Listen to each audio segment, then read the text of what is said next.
नीलपुर गांव में उस शाम एक अजीब सी बेचैनी हवा में तैर रही थी।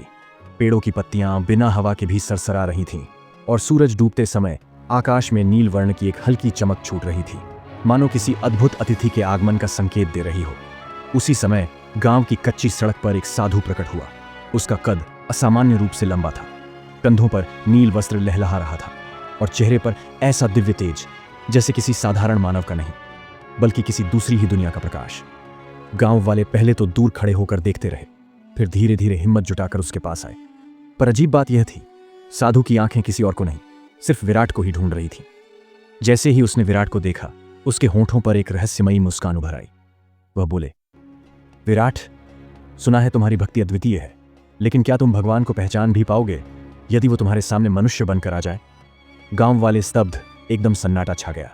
विराट का दिल तेजी से धड़कने लगा। यह प्रश्न साधारण नहीं था, इसमें कुछ दिव्य था, कुछ अनजाना।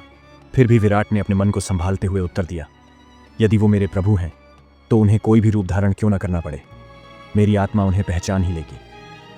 साधु ने उसकी बात सुनकर एक गहरी, अस्पष्ट मुस्कान दी।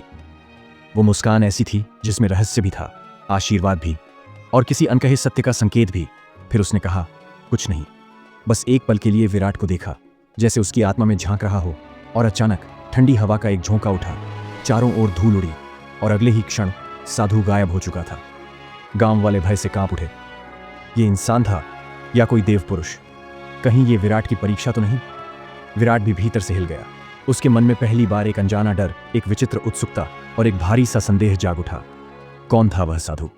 क्यों आया था वह विराट के लिए? और सबसे बड़ा प्रश्न, कौन सा रूप लेने वाले हैं भगवान? आगे की कथा जानने के लिए बने रहे। जय जगन्नाथ।